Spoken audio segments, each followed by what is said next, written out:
2016 നടന്ന കുറ്റകൃത്യമാണ്. ഇപ്പോൾ 8 വർഷം പിന്നിട്ടിരിക്കുന്നു. റിനു ശ്രീധർ അന്വേഷണ സംഘവുമായി സംസാരിക്കുമ്പോൾ SIT രൂപീകരിച്ച് SITയുടെ മുന്നിലേക്ക് വരുന്ന കേസുകളിൽ ഏറ്റവും കൂടുതൽ തെളിവുകൾ സംഘടിപ്പിക്കാൻ അന്വേഷണ സംഘത്തിന് കഴിയുന്ന രീതിയിലാണ്, അല്ലെങ്കിൽ തന്റെ കയ്യിലുള്ള തെളിവുകൾ കൃത്യമായി അവർക്ക് നൽകാൻ കഴിയുന്ന രീതിയിലാണ് പരാതിക്കാരി നിൽക്കുന്നത്. അതിന് കാരണം അവർ 2018 മുതൽ തന്നെ ഇതേ പരാതി ഉന്നയിച്ചുകൊണ്ടിരിക്കുന്ന ഒരു വ്യക്തിയാണ് എന്നുള്ളതാണ്.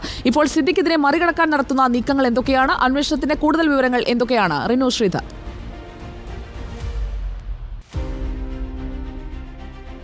സുജയ, അന്വേഷണ സംഘത്തിന്റെ പ്രാഥമിക ഘട്ടം, അതായത് 1ാം ഘട്ടം കടക്കുമ്പോൾ ഏറ്റവും പ്രധാനപ്പെട്ട തെളിവുകൾ തന്നെയാണ് അന്വേഷണ സംഘത്തിന് ലഭിച്ചിരിക്കുന്നത്. മസ്കറ്റ് ഹോട്ടലിലെ രജിസ്റ്റർ അടക്കം നേരത്തെ TV പ്രസാദ് നൽകിയ വിവരങ്ങളിൽ കൃത്യമായി പറയുന്നുണ്ട്. അതായത് സന്ദർശന രജിസ്റ്ററും അതുപോലെ തന്നെ താമസിച്ചിരിക്കുന്ന രജിസ്റ്റർ ഉൾപ്പെടെയുള്ളവർ ഇവർ കസ്റ്റഡിയിൽ എടുത്തിട്ടുണ്ട് എന്നുള്ളതാണ്. ഡിജിറ്റൽ രേഖയായി തന്നെയാണ്, പെൻഡ്രൈവിലാണ് ഇവർ ആ രേഖ കൈമാറിയിരിക്കുന്നത് എന്നുള്ളൊരു വിവരവും നമുക്ക് ലഭിക്കുന്നത്. ഇനി മുന്നോട്ട് പോകുമ്പോൾ പ്രധാനപ്പെട്ട തെളിവുകൾ കൂടി ശേഖരിക്കേണ്ടതായിട്ടുണ്ട്. TV പ്രസാദ് സൂചിപ്പിച്ചതുപോലെ തന്നെ ശാസ്ത്രീയമായ തെളിവുകൾ ശേഖരിക്കുന്നതിൽ ചില ബുദ്ധിമുട്ടുകളുണ്ട്, പരിമിതികളുണ്ട് അന്വേഷണ സംഘത്തിന്. അതുകൊണ്ട് തന്നെ സാഹചര്യ തെളിവുകൾ ശേഖരിച്ച് മുന്നോട്ട് കൊണ്ടുപോവുക എന്നുള്ളതാണ്.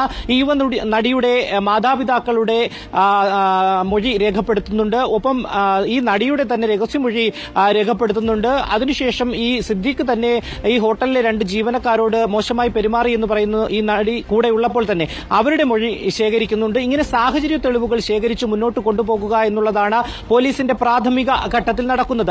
ഇത് 2ാം ഘട്ടമായി ഇന്നും നാളെയുമായി ജയസൂര്യയുടെയും അതുപോലെ തന്നെ സിദ്ദിഖിന്റെയും പരാതികൾ SITക്ക്, സ്പെഷ്യൽ ഇൻവെസ്റ്റിഗേഷൻ ടീമിന് കൈമാറുമെന്നുള്ളതാണ്. ഇന്ന് തന്നെ കൂടുതൽ വിവരങ്ങൾ ശേഖരിക്കുക. നമുക്ക് റിനുവിലേക്കും TV പ്രസാദിലേക്കും വീണ്ടും എത്താം. സിദ്ദിഖിനെതിരായ പരാതിയിൽ അന്വേഷണം മുറുകുകയാണ്. 2016 ജനുവരി 28-ന് 2 പേരും മാസ്കറ്റ് ഹോട്ടലിൽ തിരുവനന്തപുരത്ത് ഉണ്ടായിരുന്നു. അന്ന് തന്നെയായിരുന്നു നിള തിയേറ്ററിൽ പ്രിവ്യൂ നടന്നതും. തെളിവുകളൊക്കെ സിദ്ദിഖിന് എതിരായി വരുന്ന സാഹചര്യമാണ് നമ്മുടെ മുന്നിലുള്ളത്. സിനിമാ